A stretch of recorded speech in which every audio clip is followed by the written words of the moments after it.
Hi everyone, this is Ray Edmonds. Welcome to my watercolor tips. Today we're going to practice a simple graded wash. There's several kinds of washes in watercolors.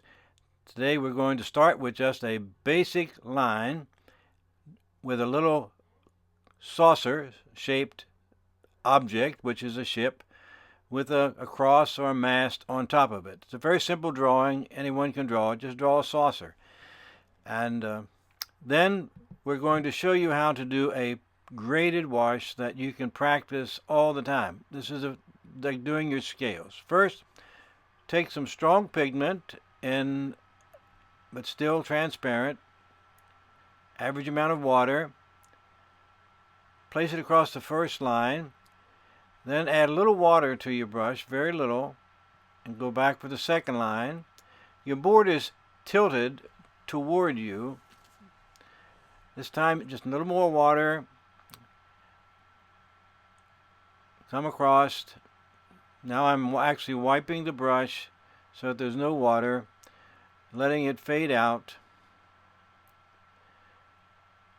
And having the board slanted toward you on this level will allow the water to flow down and gradually fade it out.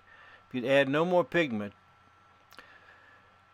And this is a practice that I do all the time. I tell my students to do it.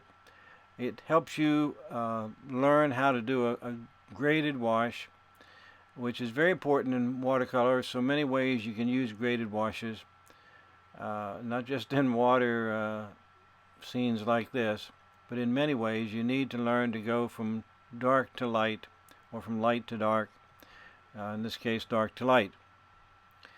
And now we're going to let it dry and come back after the water is dry, the sea, the ocean, whatever. Put some dark pigment in that saucer shape. It's sort of a half moon. If you've seen my drawing videos on seeing objects, this is a half of a circle. That's all you do.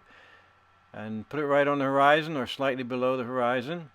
And then put just a little block rectangle on top of that saucer or half moon, half of a circle shape.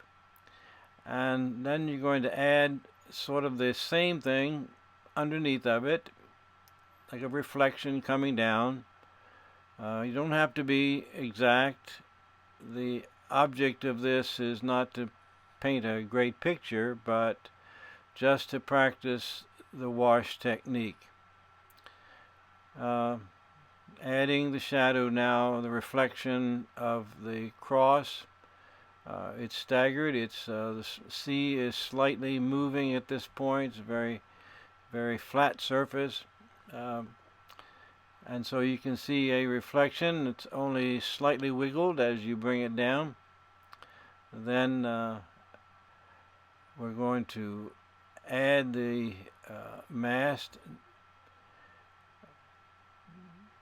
and you need a smaller brush at this point, or flatten your brush and turn it on its side. I have an easier time of drawing straight lines by pushing them away from me, away from my body. But you can try to draw straight lines, practice that on another occasion to see what's best for you. Some people, it's easier to draw toward you. I find it easier to sometimes draw the straight line away from me.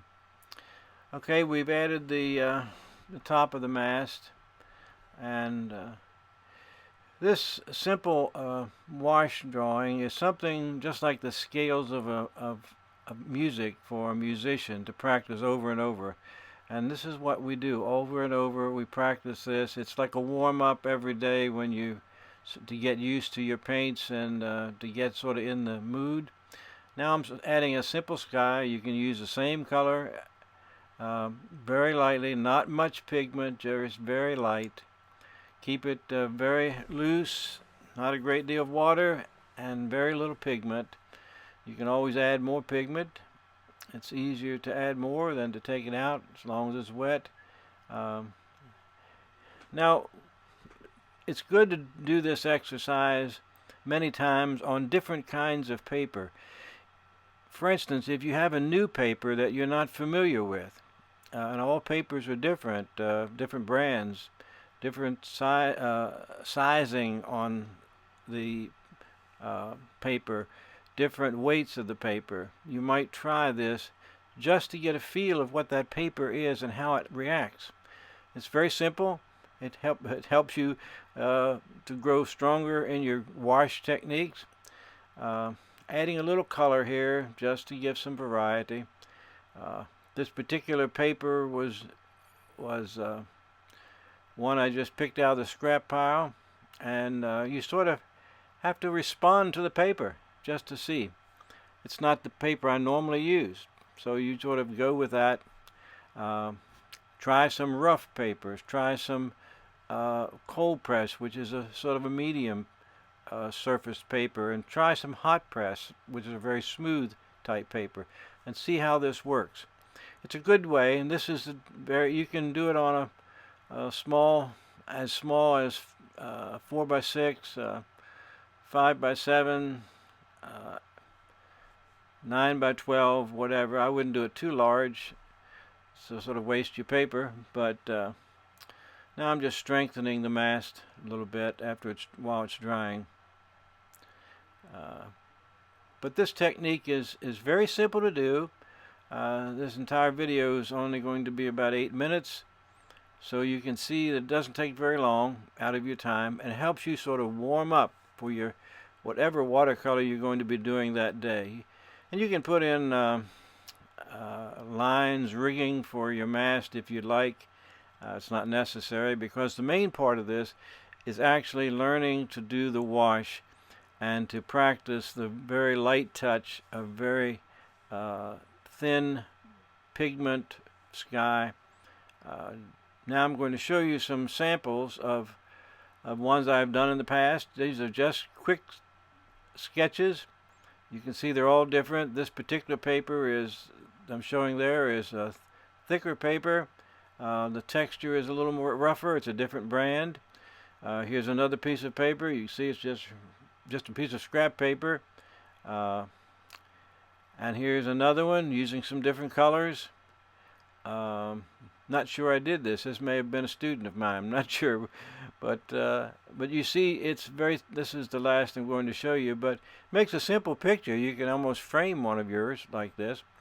But this is really what it's all about. So practice this every day as a warm-up to learn new papers, and I think you'll be satisfied. Thank you for joining me. This is Ray Edmonds. If you like this, please subscribe to my channel, Ray Edmonds. Thank you.